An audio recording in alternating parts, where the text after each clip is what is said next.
Welcome everybody to our coverage of the NCBB Season 39 National Championship. On one side we've got the UCon Huskies, Ryan Fitz's Necromantic team. The other side, the Ottawa BB's Nelfine's Undead team. This is the big game, the last championship we'll have under the Blood Bowl 2016 rule set. We are officially moving to the 2020 rule set in the off season. But we've got one last game. I think there's a couple other bowl games to be played, but this is the big one. This one determines our national champion. Ottawa has been denied several times in the playoffs through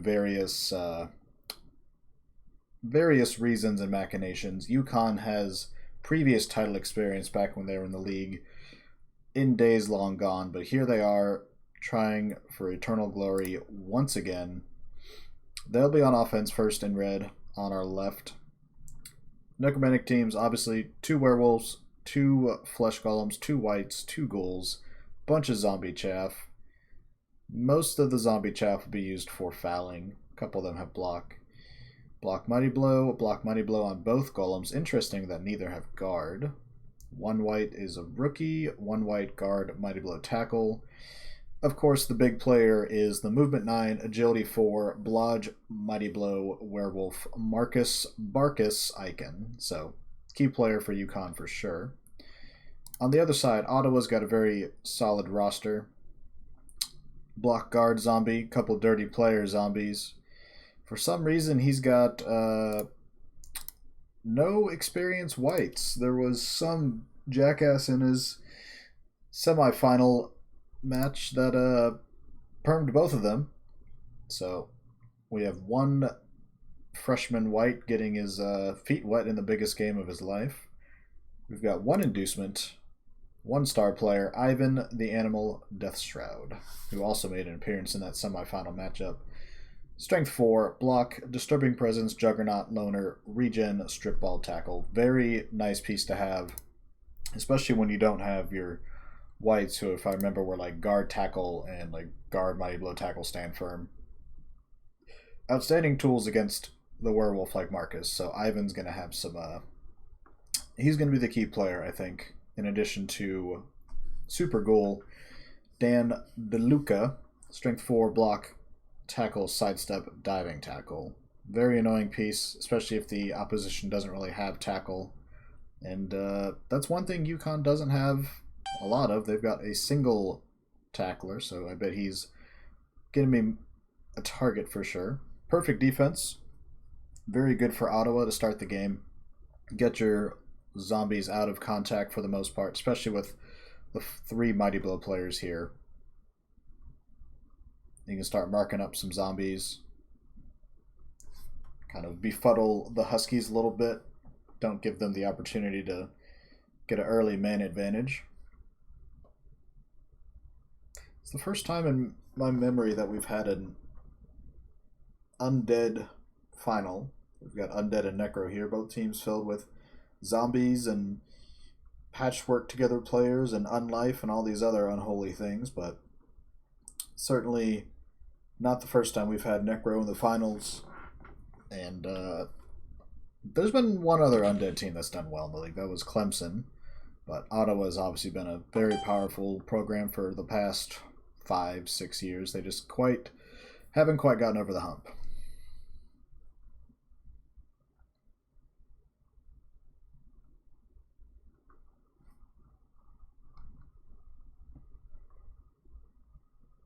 Classic UConn logo.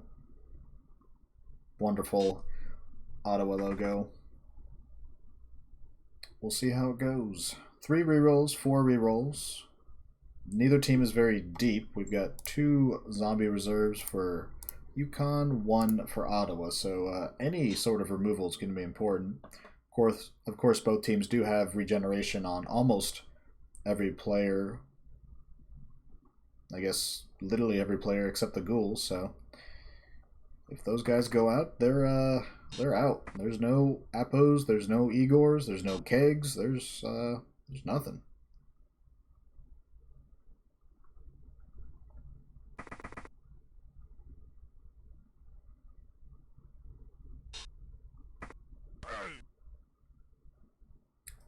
Early blitz by Flesh Golem into the rookie white does little.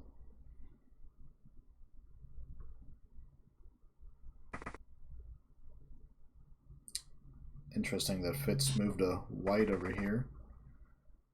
I think you just leave the ball on the ground. Nope, we're burning a reroll. Okay. Not the start UConn was looking for. They have thrown one block. Only got a push. They've had to burn a reroll on a pickup. They don't have anything on the ground to foul. This is like, what's going on? This isn't how it's supposed to be.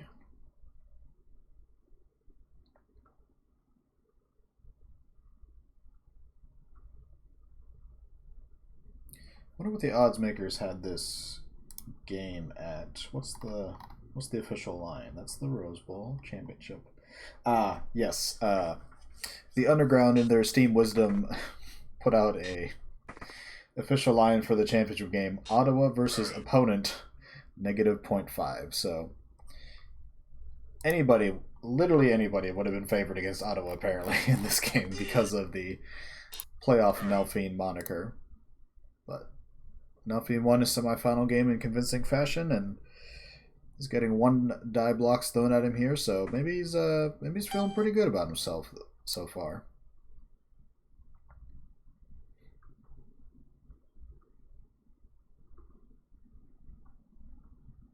We're not going to be fouling any of these zombies. I probably wouldn't even foul the rookie white, but get a couple blocks.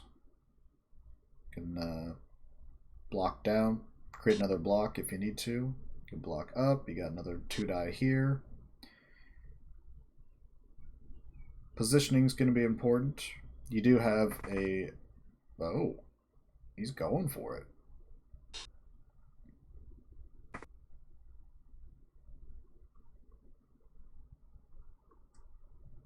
Aggressive mark there with the white. Are we going to see a follow-up blitz with Ivan, who does have Juggernaut? You can move the Flesh Golem away from the white afterwards.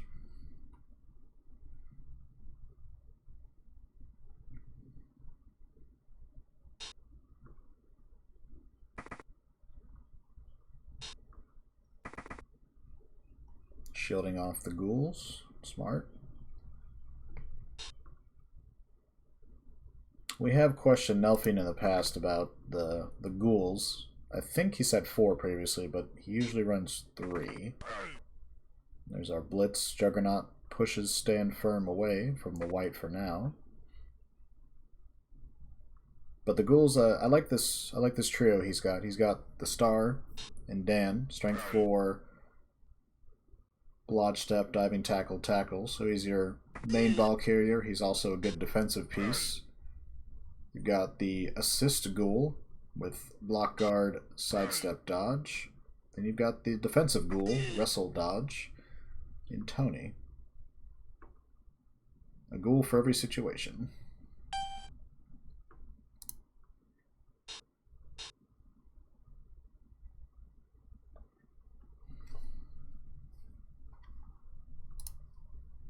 To be fair, I think Ottawa may have been a slight favorite if both their whites were healthy for this game, but with them being out, one would think UConn's in a good position. I mean, movement 9, agility 4, Blodge, Mighty Blow, Werewolf is just a very difficult piece to stop.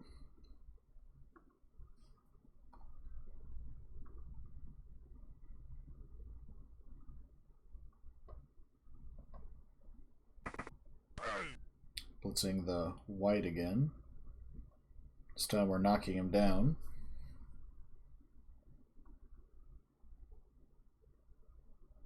But we're following, which is interesting. Tying up Ivan's not a bad plan, but I don't think we want to take both Flesh Golems and put them on Ivan.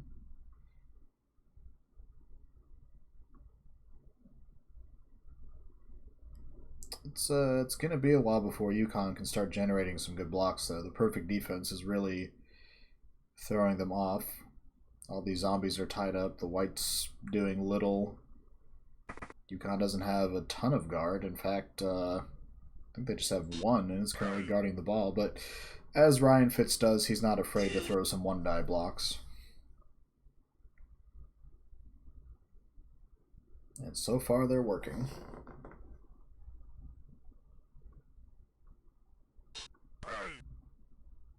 And they continue to work.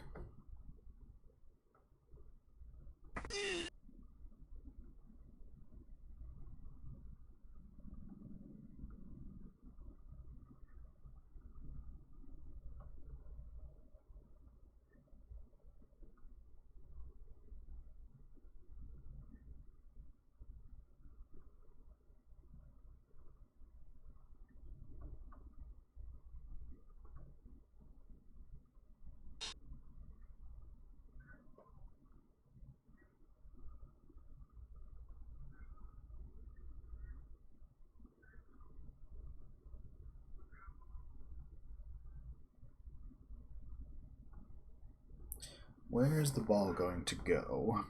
You don't really have an avenue to the north or south, so we could just centralize for now.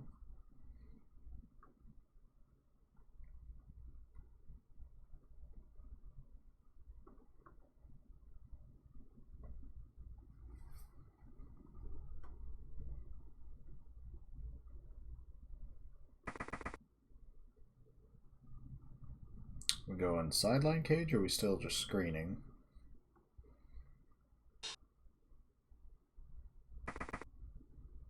I don't have a ton of necromantic or undead experience personally. Okay, we went for a handoff there. Interesting. This does free up Marcus to go do a little bit more hunting though, and we can maybe move our guard white somewhere next turn to generate some blocks instead of being on the back foot. Because that's the thing. Your werewolves are your key players, but you can't expose them to too much danger. You kind of want to carry with them on offense since they're your fastest player, but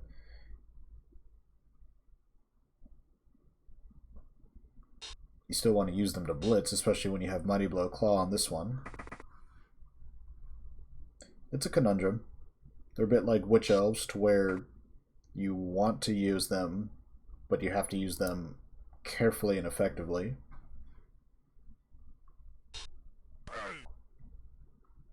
We're freeing up the mummy. Interesting. Alright, marks those two guys, and now this whole quadrant up here with 4 zombies is literally not going to do anything for the next 5 turns. Are we taking a shot here? We've got strength 4, tackle, sidestep, diving tackle. We could blitz Marcus. Could blitz the white. We're blitzing Marcus to no avail. I'm a little surprised at our positioning. First off, you didn't need the assist. You're already strength 4 tackle, so you could have moved where this goal was and then not been marked by the flesh golem. But maybe you want to just really slow things down in this spot. You've got guard, you've got wrestle, you've got sidestep, guard. So Fitz is going to have to make some decisions. He could use his guard. That's the problem here. He's got guard and tackle on the same player, and that's the only guard and only tackle on the entire team. So he can't do everything at once. So are you using him to guard assist against the ghouls? Are you trying to go through Ivan somehow? But if you're not using tackle, then how are you going to take down the ghoul? Looks like we may just take the ball and go backwards. Get a 2-die blitz with Mr. Edwards onto Tony.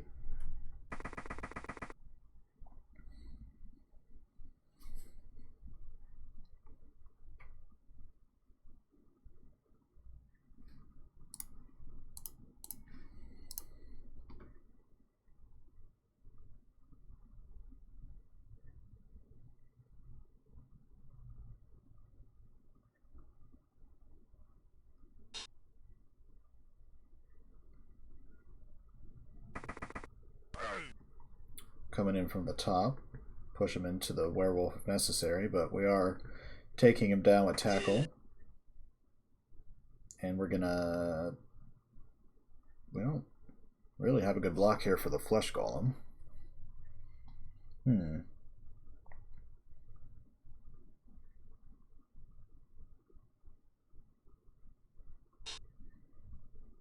Where's old Marcus gonna go?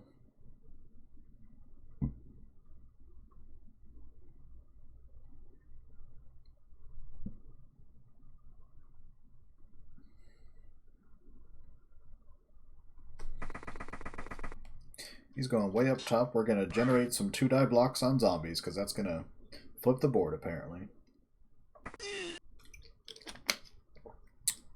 And by some, I meant one.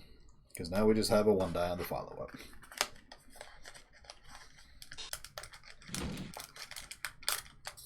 Okay, we're taking our freshman white on the UCon side and sending him over here. Generate a 2-die block, but nothing going. Ryan Fitz playing it fast and loose with the dice, as he usually does.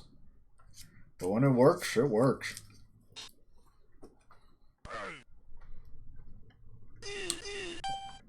See, look at that. Gets the both down, but he stuns Nelphine Zombie while his is just prone. Net value, I suppose.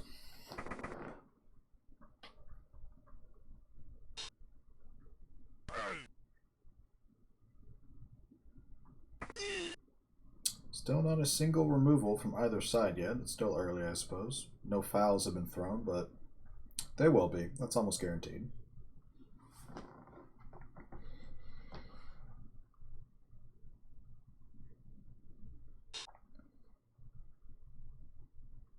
Nelphine does have an opportunity here to hit the only guard and only tackle.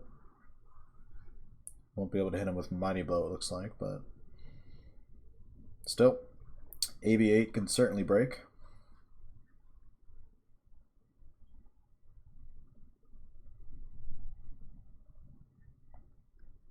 Two, three, four, five, six, seven, 8. Next turn, if Ryan Fitz really wanted to, he could either double GFI and hand off, or go movement 8 and do a quick pass to Marcus to get him the ball and go downfield, but we'll see if that's what he decides to do, if he wants to slow play it more. Nelphine is a bit out of position with his defensive players like Ivan and Tony and Dan, so Marcus could make his way all the way down the sideline if he wanted to.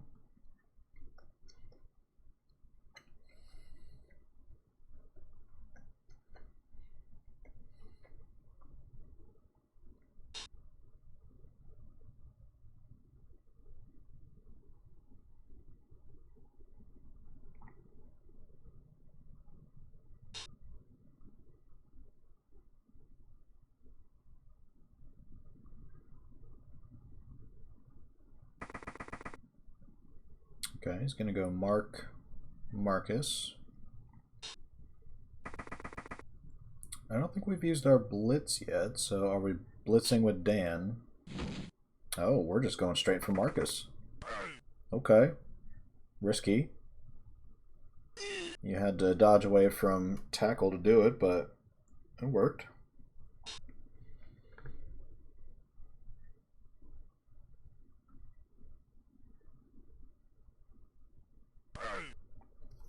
Nelphine is now throwing 1-die blocks himself, so this game is really kind of devolved and set Blood Bowl tactics back about 10 years, but it's interesting. Double POW, we can move away from the mummy.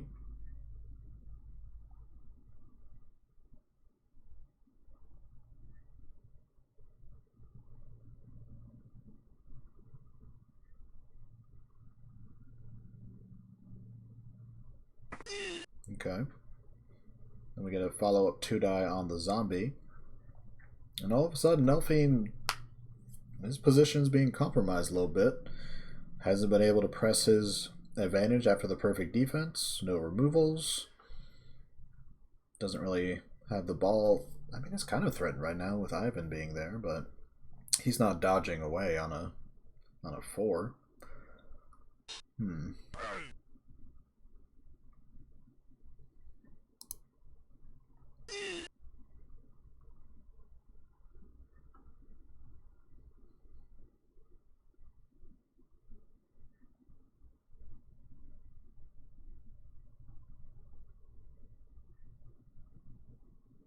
Nothing does have pretty solid positioning right here, though. Between Ivan and the mummy, it's hard for Fitz to go over here and get a 2-die with the white. He would have to move the ball over here to get the assist, and then you'd be kind of protected. But if you didn't remove Tony, he does have wrestle, so you got to be careful of a counter blitz and popping the ball. Or we could just 1-die into a blodger without tackle for our blitz. Standard Ryan Fitz. And get the KO because of Mighty Blow and because of the niggling injury. Oh, Fitz.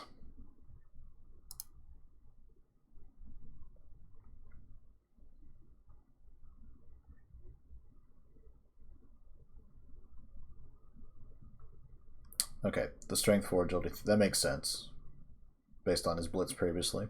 Yeah, he had him mismarked. He's movement 9, not extra strength.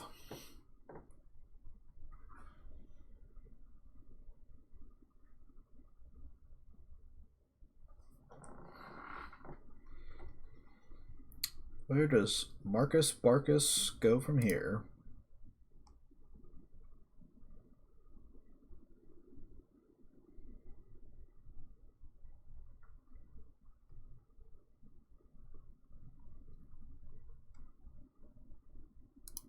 Any day now.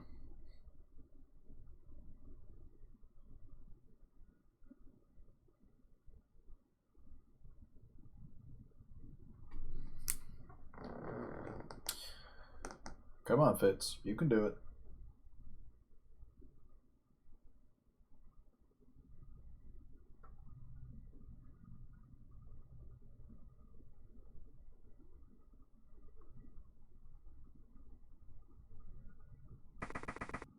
Alright, he's going backwards.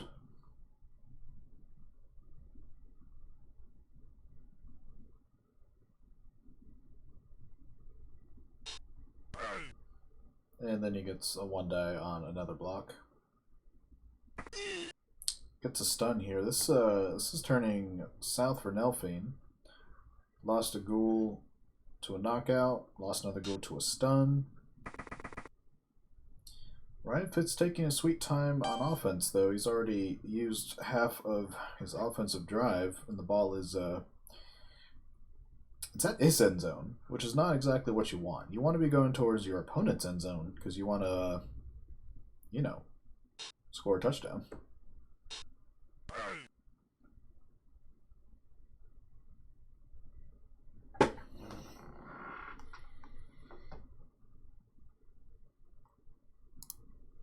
Well, at this point, we just need to make sure to keep Dan DeLuca free. He's our strength 4 tackle, sidestep, diving tackle, block pool. Ivan's also important, but Dan's more mobile, so he's going to have to take a shot at the ball here late in the drive, it would seem like.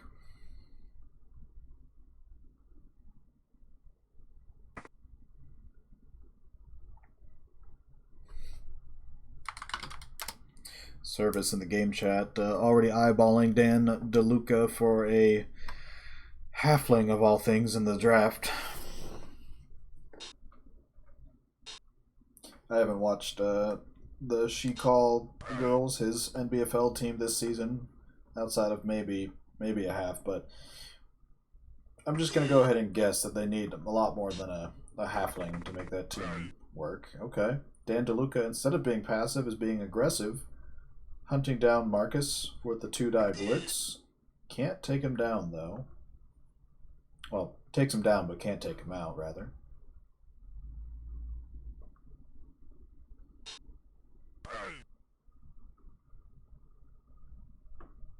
Got to be very careful on this follow-up. You don't want to go into the white and the flesh golem. Unless you do. It does tie up several players, but knowing Ryan Fitz, he'll just 1-die the mummy who's AV10 and knock it out or something, because that's classic Fitz.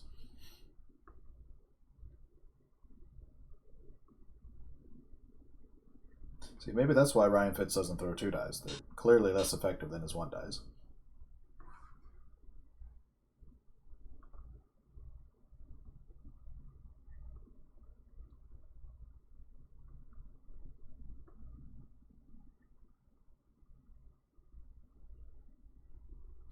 So where are we going from here?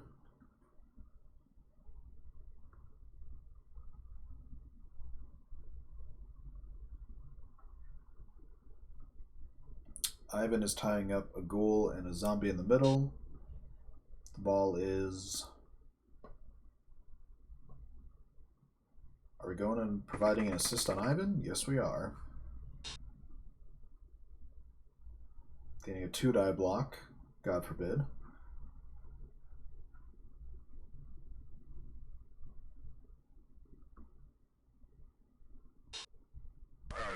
And this 2-die works out. We get a POW.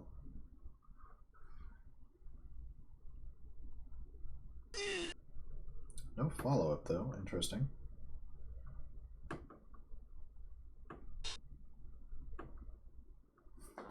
Got to be very careful with our positioning here because we've got to worry about Dan coming in from the back with tackle, Ivan coming in from the front with tackle and strip ball. If we cover the back with the ghoul, we can 2-die the white out of the way, blitz with Ivan. If we screen off Ivan with the ghoul, Dan can come in from the back with tackle. So how do we want to play this?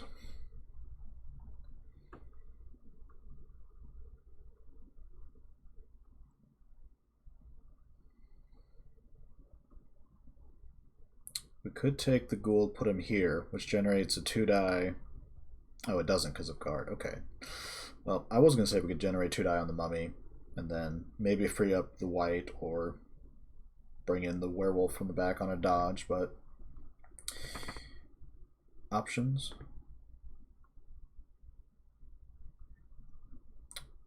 We're going to need to, yeah.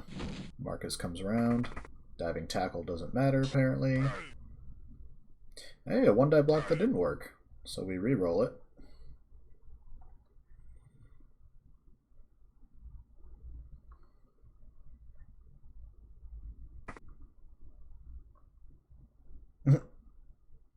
Nelfing cursing Zelron. I believe they had an NBFL game recently where diving tackle just refused to work.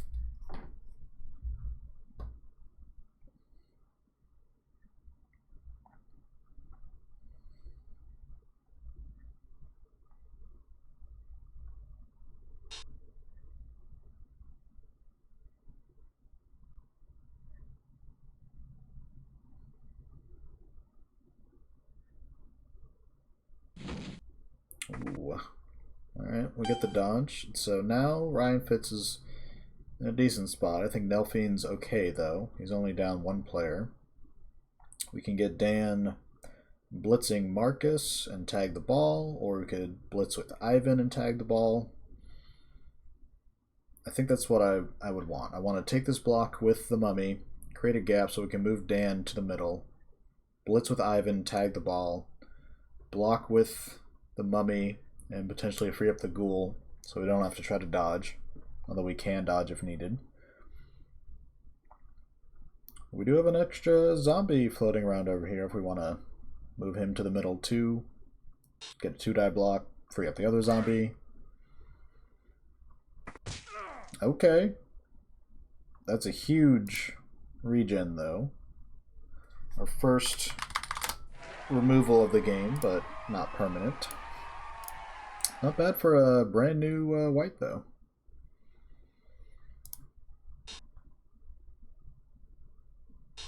And while it doesn't seem, important because he's regen, he's going to be back for the second half, it is important for the drive because now it's going to be harder for Ryan Fitz to do anything with these players. He could have freed up that white to potentially be a late turn touchdown option. Okay, so we're going to blitz from the back. And as much as we want to follow, I don't think we can. So let's go back towards the mummy.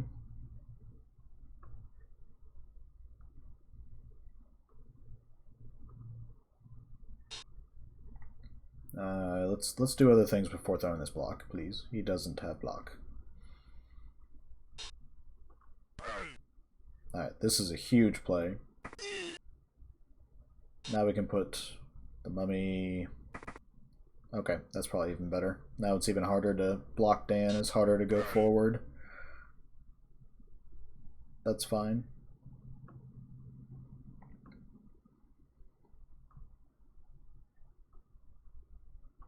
I think we just bring the zombie down for next turn. I don't think there's any point of throwing a 2-die for the hell of it. Alright, well. Nelphine disagrees. And he gets a POW. See, I would have pushed him up, though, so you could free up the zombie for next turn. I know it's a zombie, but I'd rather have as many guys free to react next turn as possible. That is a very important dodge as well. And we're ooh, okay, that's an aggressive mark, but an important one. Because previously... Oh, God, now he's throwing one die. What is this game? What is this game?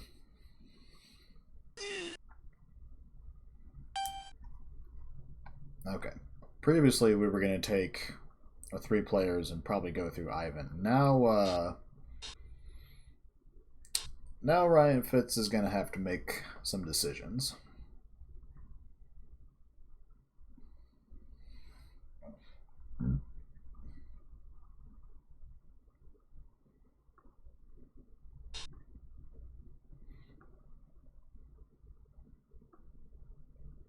It is turn 6. We need to be in scoring range at the end of our next turn.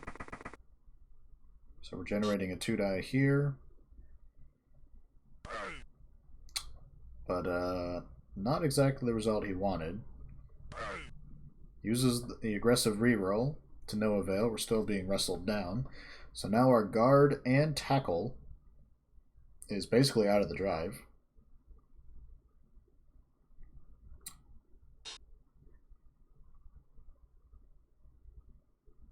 We could wiggle our way down the sideline some, but we are faster than Nelphine. Movement 9, movement 8 versus movement 7. But it's still going to be tricky. I think going south is really the only play here.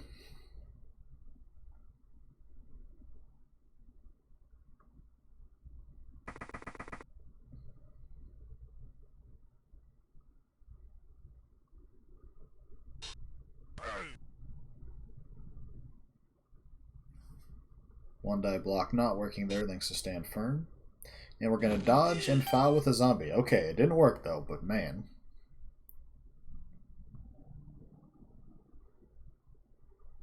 Alright, Nelphine, what you got for us? 1, 2, 3.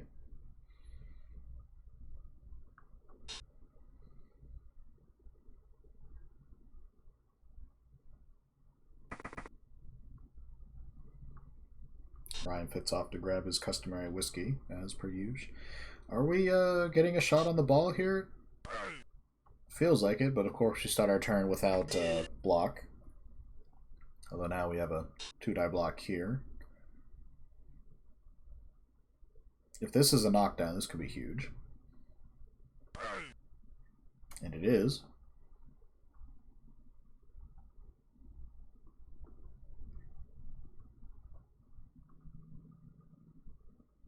One, 2, 3, 4, 5, 6, 7.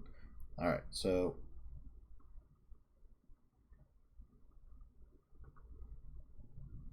well, of course Ryan Fitz goes AFK as we need him for the stand firm decision, but when he gets back he's got real no decision to make. Nelphine though, are we going to trust dodge to work with the GFI? Are we going to block with Ivan against the sidestepper, albeit we have tackle?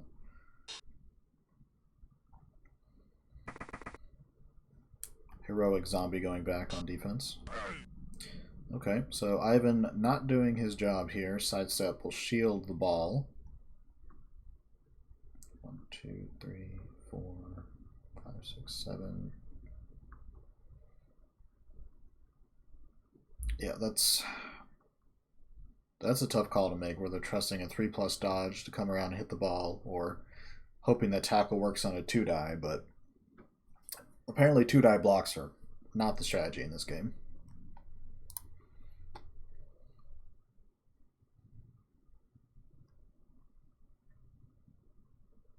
I think we have to sidestep southeast. That would prevent Dan from coming through the back. I don't think he can reach through the front unless we move the white. 4, 5, 6, 7. Yeah, technically he can get there.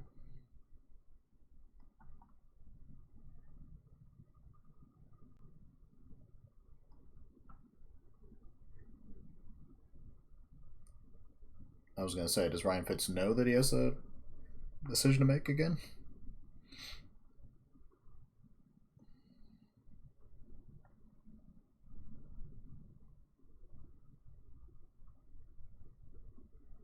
I don't think going up really changes the equation. 1, 2, 3, 4, 5, 6, 7. Yeah, I think that's the right call. Now, does Nelphine play it safe? I mean, we could blitz the ghoul and then keep moving this way, but we are behind the werewolf and we are slower than him, so maybe we just take the white, mark the werewolf, and come in for a blitz. 1, 2, 3, 4, 5, 6, 7. So you need a dodge and a GFI, but it's a 2-die on the ball. And, I mean, if you get it, the chances that Fitz scores are very slim. You do have a reroll still for the GFI and the blitz.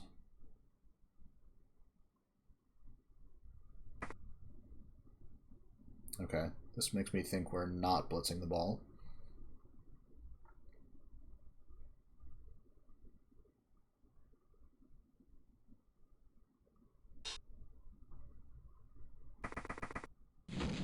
Oh, we are blitzing the ball, but we're using an extra GFI, and it does not work out for Nelphine in the slightest. So I guess the extra GFI doesn't matter because you snake the first one either way, but that's pretty brutal. Nelphine could have avoided the extra GFI by putting the white down one. Also, it would have helped prevent the flesh golem from blocking the white, but now that's a game-altering play. Even if we don't get the takedown on the blitz attempt, it'd be very difficult for Fitz to score, being stuffed in his own half still. But now it's very likely that UConn's going to score here. And we have the chance that Dan doesn't come back.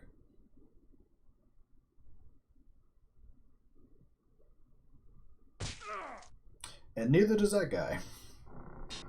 So, rookie white getting his first game action, gets a casualty earlier, but now he gets taken out for the game.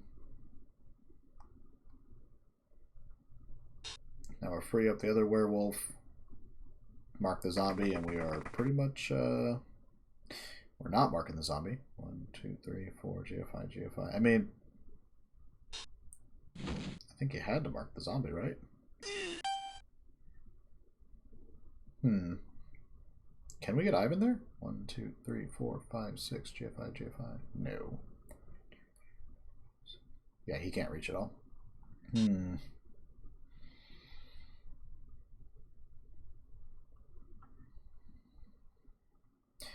So our options are to either 2, 3, 4 double GFI with a zombie and go for the 1-die POW, which is not great. Or we blitz Marcus with Ivan, and then we mark the ball with the zombie, and we force either the 3+ dodge with dodge or the 1-die block with block and frenzy. But desperate times call for desperate measures, they say. And it looks like we're going for whatever this is. And yeah, we're not even trying for the ball apparently. Were we trying to free up the zombie maybe? 1, 2, 3. Yeah, I think he was trying to free up the zombie to double GFI for a 2-die, which a lot of dice, but could have been the play. Or, you know, just dodge and then GFI anyways, so. Oh. Gets all the dice to get the 2-die, but can't get the POW. But still, this is not an easy spot for Ryan Fitz to score now. Okay, so I take it back. I kind of see the logic in trying to knock down the flesh column, but when you don't have block and he has block and stand firm, I don't know. It's risky. Just like the one dial right there. Anyways, so you got guard on the first guy. You've got just agility 3 dodge on the ball. So can we get anyone over there to help? Not really. What's our play? There's no chain available. We're one player short. We've got block on both werewolves. We gotta be careful of guard. 1, 2, 3, 4, 5, 6, 7. Okay. I think we want to blitz the block guard zombie with Marcus.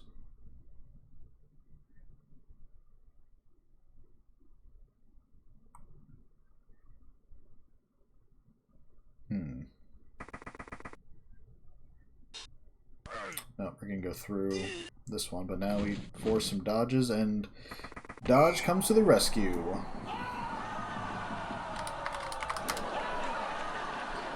Alright. A tough UConn score on a very interesting drive.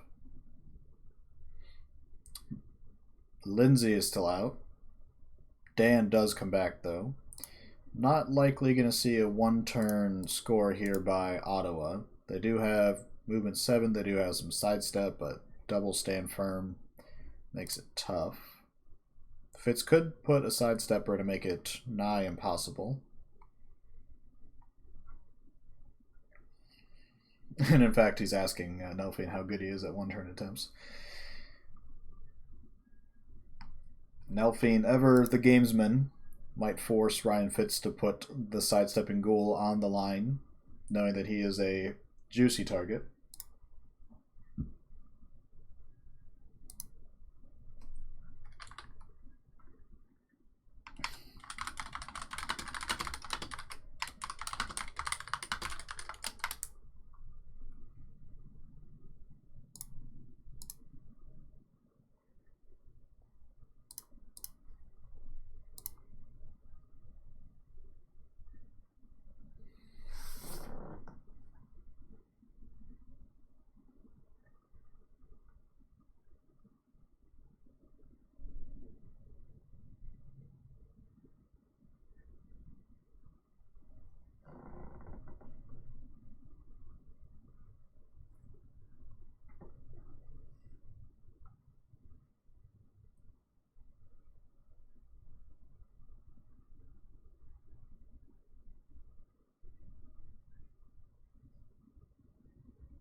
Oh yeah, Nelphine does have grab actually. I was like, why is he asking that? But yeah, grab helps against sidestep. Juggernaut helps against stand firm. Nelphine has both, but I don't think he has enough speed really to pull off anything, so he's probably just gonna try to punch something. Doesn't exactly have a lot of mighty blow outside the mummies, but we'll see.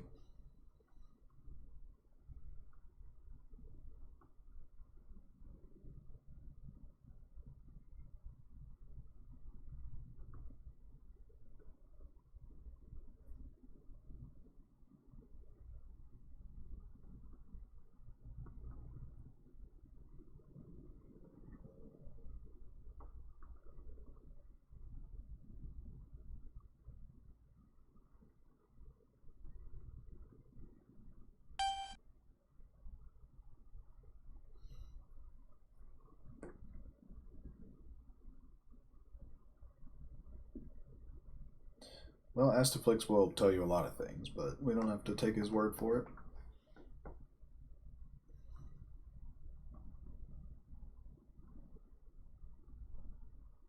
It's not a bad one-turn defense, though, Fitz, even if you are downing some drinks.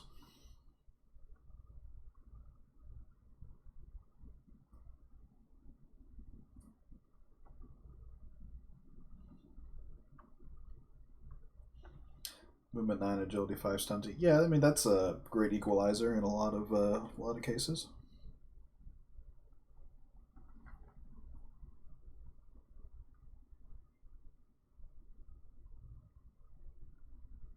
Of course, in the semifinal game, Ottawa saw that a movement 9 sidestep agility 3 skink had a pretty good one-turn opportunity until the opposing coach absolutely flubbed the follow-up on the frenzy block and pushed the zombie backwards.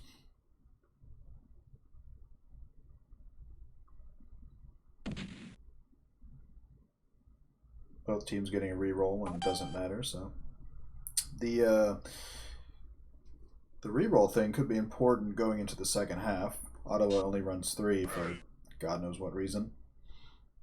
UConn is 4, but obviously with a bowl game like this, if there's overtime, you keep the rerolls from the second half into overtime, so you gotta be a little conservative with them in theory. Not that Ryan Fitz is conservative and not that Nelfing is meta by any means.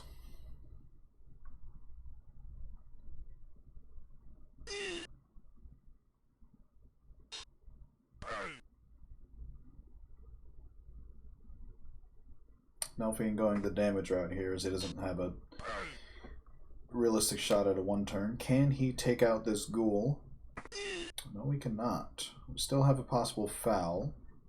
There's a flesh golem surrounded by 3 players for a gang foul.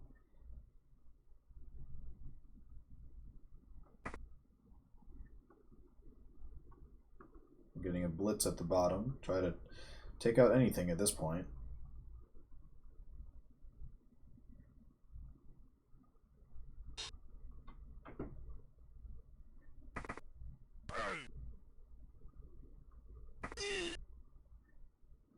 Still nothing. We got our choice of fouls though. I think the one at the bottom is better. Yep, we get 1 extra assist. So we're taking the old boot to Andre the Giant. We're doing a little dance and we only get a stun. Damn. The first half had so much promise for Ottawa and just did not work. Did not work out.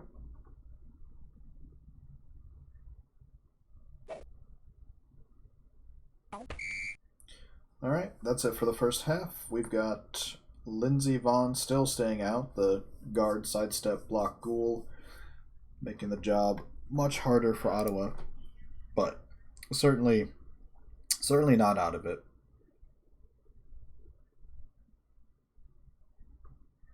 I guess he only has he's only gonna have 10 to start the game with though. Not ideal. Start the drive with rather.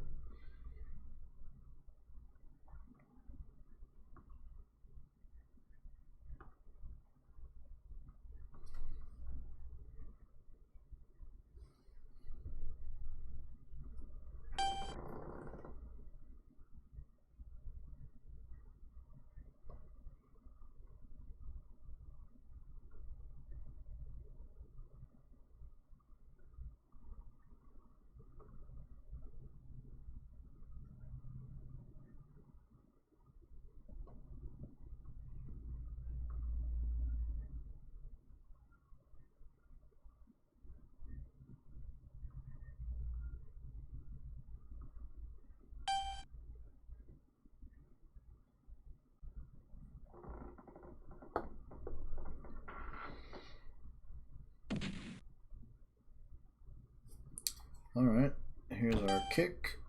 Pretty important catch by Dan DeLuca. Don't have to potentially burn a reroll on a pickup, not that you should. But throwing a double skull on your first block was not ideal. Now we're down to 2 rerolls for the second half and potentially overtime. I would have been tempted to just eat that, but man, it would have hurt. I think you have enough strength and guard over here to where it would have been tough for Fitz to block you effectively. Not that that has ever stopped him before.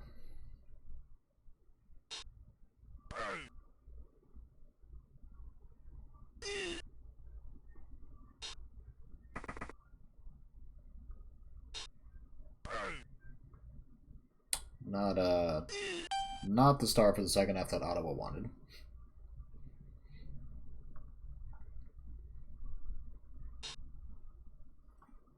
If we want, we can get 2 assists on the zombie up top and free up the flesh golem away from the line of scrimmage.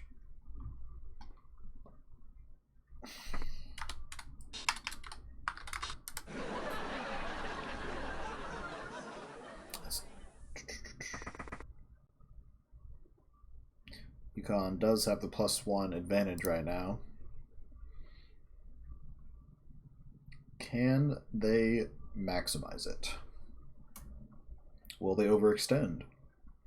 Will anyone get hurt? Will Nelphine stop his monologue?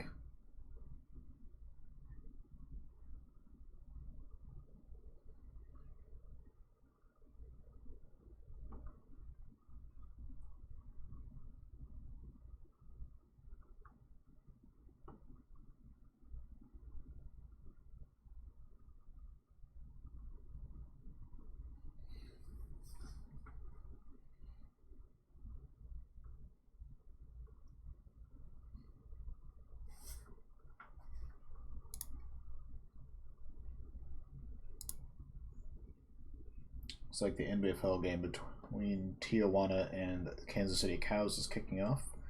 Good old Nurgle vs. Chaos.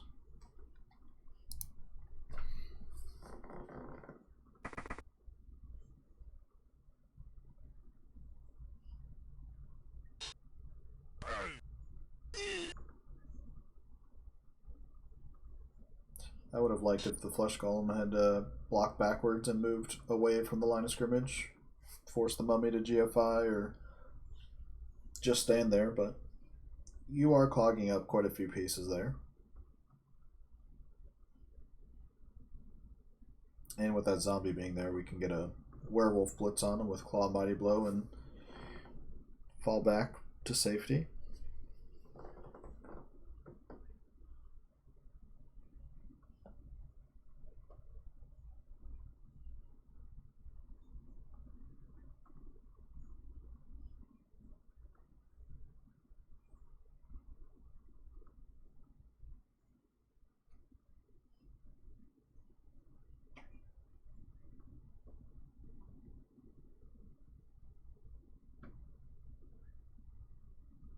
I swear Ryan Fitz plays faster on dwarves than he does with Necro.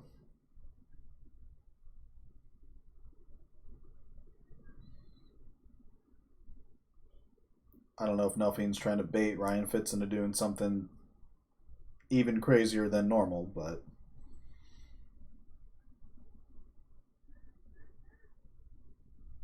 something's going to happen here.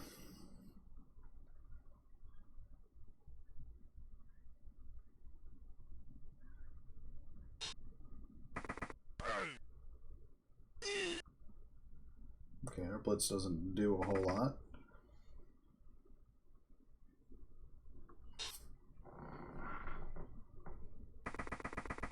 Oh god, he's gonna foul the AV-10 mummy.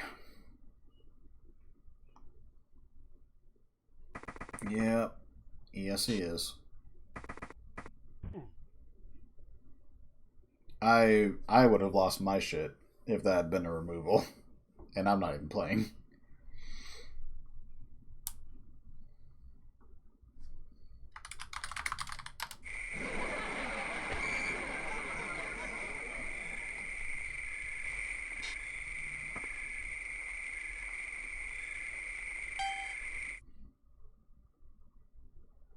Yeah, this game is taking way too long and is not entertaining.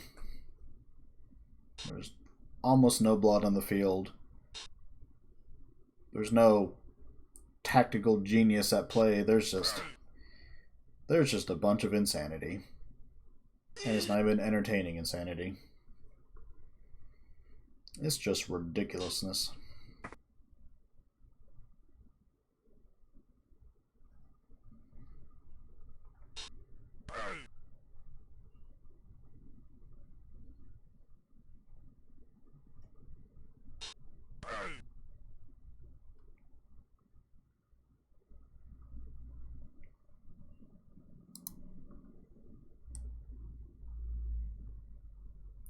Such a weird season too, because if you just look at this UConn roster, I don't know if they lost an experienced white somewhere along the way, but it's not a team that screams national title contender.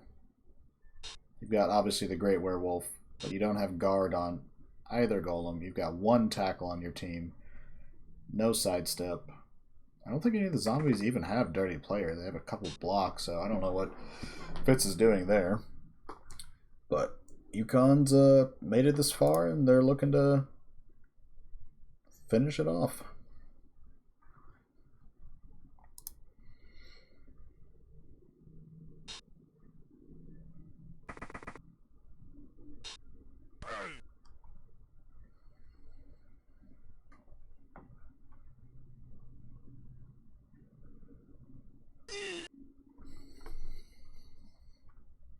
Is that Einir in the chat, I hear? Hello. What's up? Not much. I saw you would welcome someone to help call the game. I'm here. Sorry I'm an hour late. I didn't see it, but I'm here now.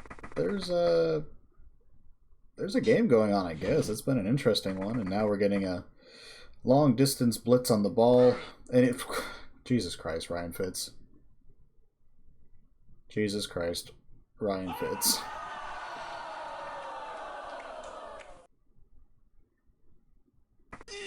And it's a stun.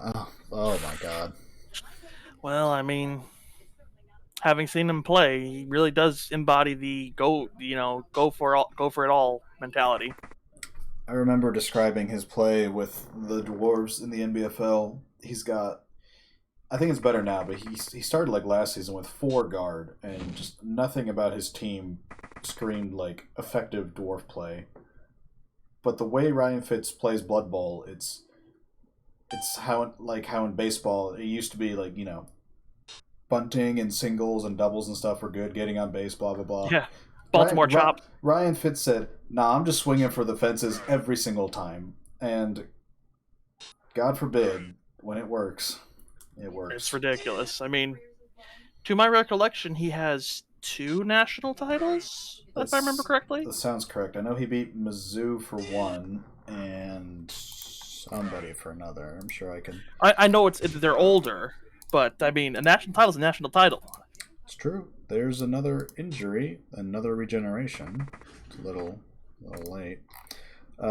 Season 7 UConn won. Season 12 UConn won as well. So at current, it's been a while, but yeah, at current it looks like they're gonna mayhaps get another one.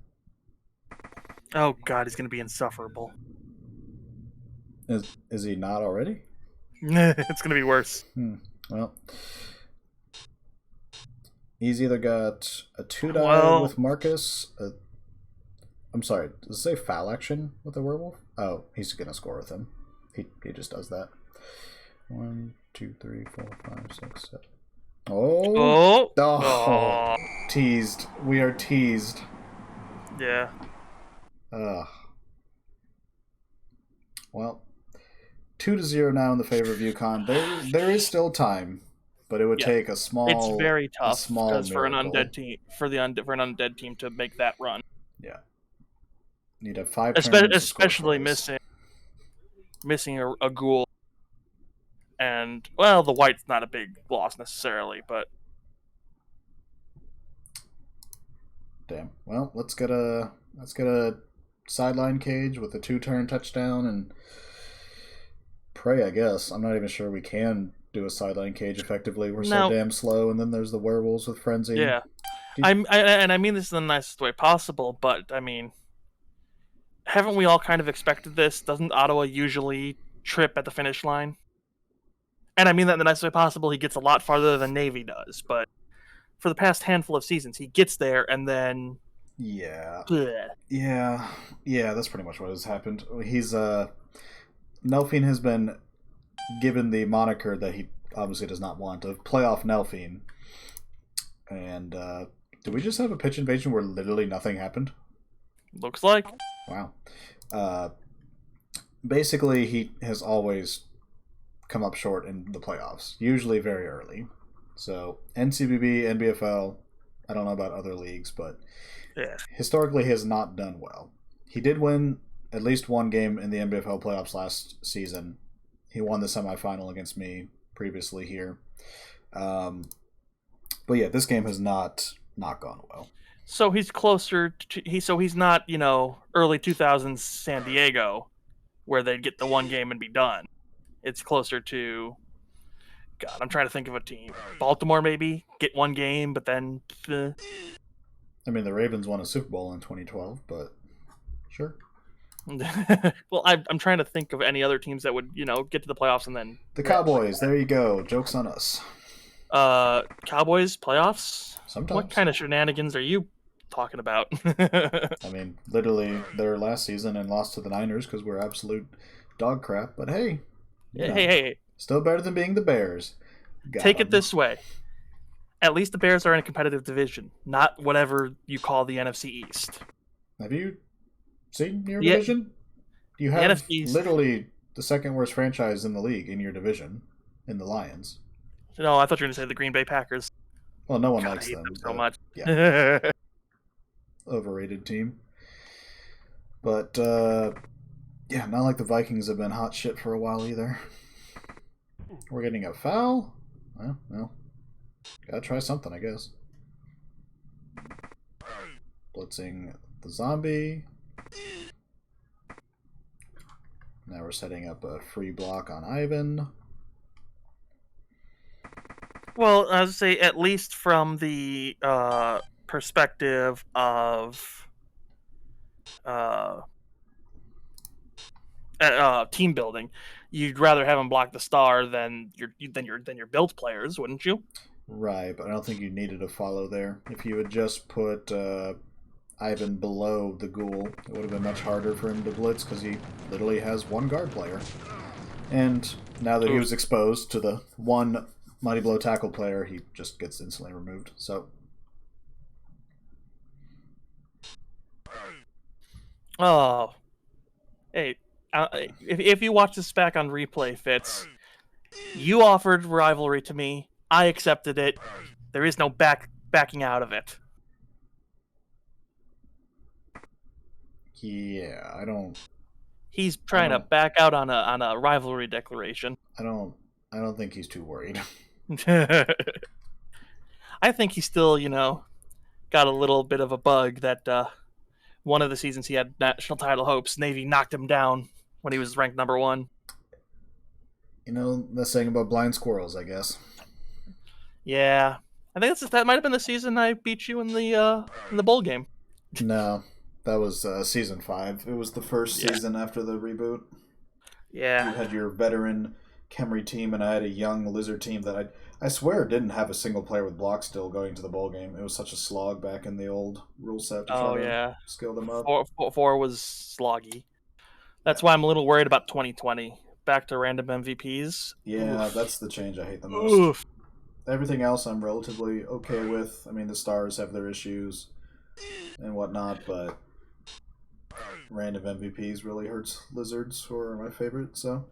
I'm also worried about, besides stars, because from the experience I've had in tabletop, both Chaos Cup and my tournament, stars really carried the day. Ridiculous amount of stars. But, I mean, there is one thing, it's a bit of an extreme one, but I mean, you go back to the classic NCBB rule of just, it's college, no paid professionals, no stars.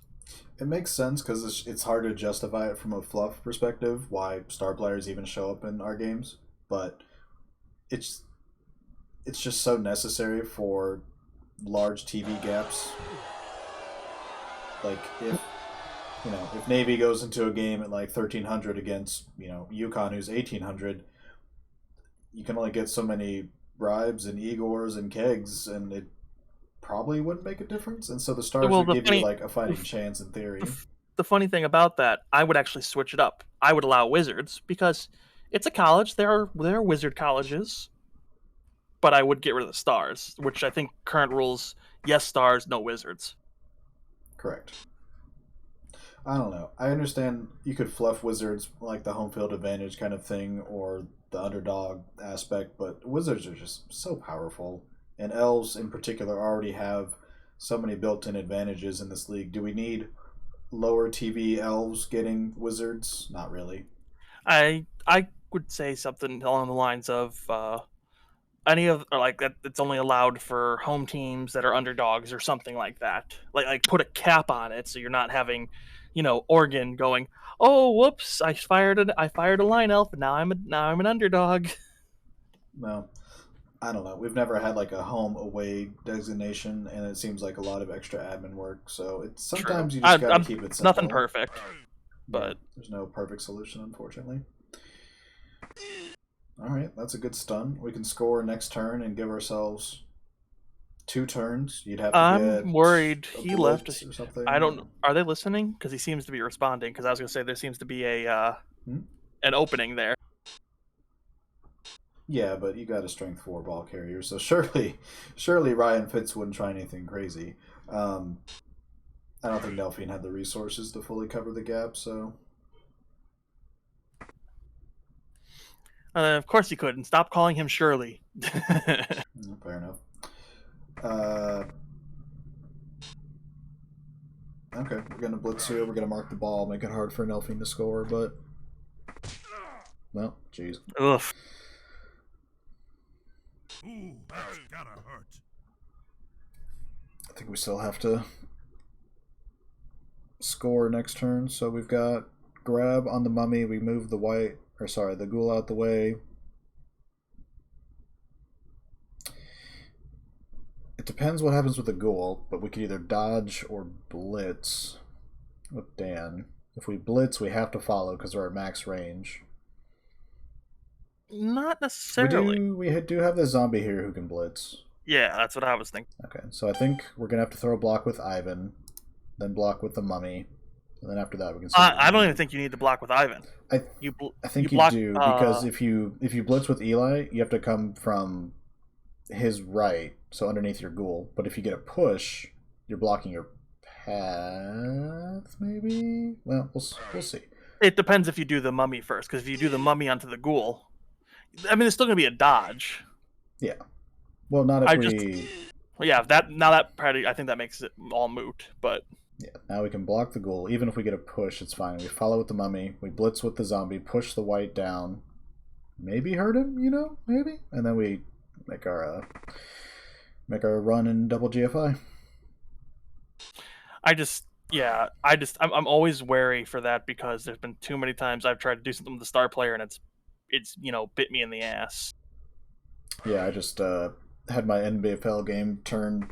Well, it wasn't going great before then, but I basically lost the game when I could have picked up the ball and instead made a quote-unquote safe 2-die blitz with Frenzy Juggernaut and then quad sculled and then never saw the ball again.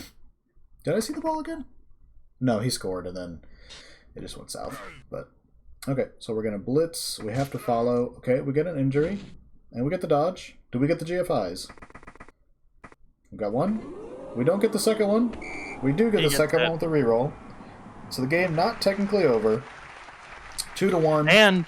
And that white was a serious piece. Guard, mighty blow, tackle. Yeah, literally the only guard, literally the only tackle. So now he needs a good kick and a blitz, basically. He's down to 9 players, which, again, I know the Ottawa formula has worked to get you to this point many times, but when you constantly have a low bench and constantly have low rerolls in big games, I think I don't know, Dutch. I will say one of the things I do it like it's not the same. Obviously, Khemri versus Undead, but one of the things I try to do is I always, if possible, Navy always carries a bench or a 15. Yeah, I think 15 seems realistic for AV7. I would probably do 14 for Ottawa with regen. And previously he did run a super deep team. It was so deep to where he constantly had 16 players, and it was too much probably. Yeah. But... Well, for me, 15 was the number because if I remember correctly, back in LRB4, if you wanted a star, you needed a roster space open. You still do. In 16, okay, yeah. So that makes sense. So it's just like a matter of, well, if I keep 15, I could get 16 and it'll start building, or I can still keep 15 and on the off chance that I get a star player, he can come in. Yep. he did probably want Ivan. The biggest reason he's running so few players is that some Lizard team permed both whites last game in the semifinal, which didn't help at all. But no, I don't love this setup. I know your options are limited, but you have both ghouls on one side. You don't have a kicker, so it's not like you can short punt over here. Well, and also Gark is mentioning 2 crappy players, but please correct me if I'm wrong. Those 2 crappy players could have been another ghoul and white, which I think are 0-2 and 0-4 respectively. Correct. He's got the room. We get a riot, but it goes forward. Oh no! What an absolute punch in the dick. I wanted to suggest that we could get a riot and it goes back, but instead... I think that'll be... It was just 1 turn too early for that. We got the opposite. I don't remember the rules of how it works forward or backwards. I thought there was a change for both. I don't know the rules, and it doesn't matter anymore because we're not using them. Yeah, I'll say I may be mistaken because I had, for my tournament, I mixed Pitch Invasion and Riot and put them together. And it's like, if it's before turn 4, the clock goes forward. If it's after turn 4, the clock goes backwards. I thought that was the case here, and yet we just saw the clock go forward, so clearly I don't actually understand the rule. But I saw it mention something on the Riot rule. Riot roll, sorry. Yeah, Riot roll 2 does not stop the clock during Riot. Oh, there's like 2 different riots? I don't know. If you go up to the kickoff event, it'll say that. Oh god, he's fouling.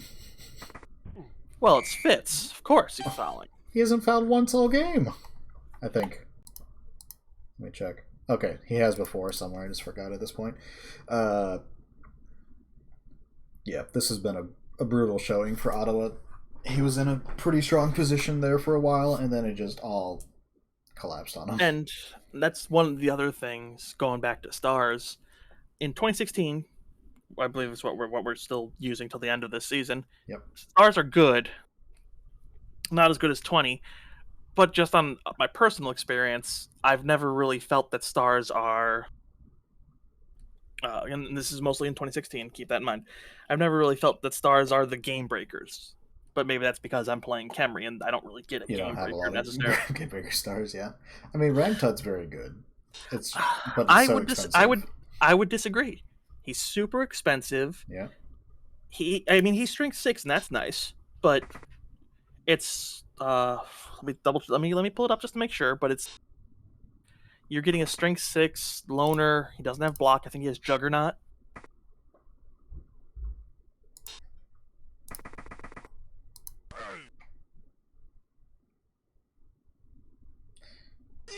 Well, regardless Here we go. of Ramtut, yeah, Ramtut. 5-6-1-9 loner, break tackle, regenerate, break tackle, mighty blow, regeneration, wrestle. It's not great. For 360,000, and you're giving me basically. I mean, it's another mummy, good, but I look at that and I'm kind of. It makes you even harder to block, but that doesn't really help Khemri win the game. But regardless, that is all from us here. UConn wins its 3rd national title. They're even licking. Congratulations, UConn. They're licking blood on the field. Their little tongue from the dog. Yeah. Adorable.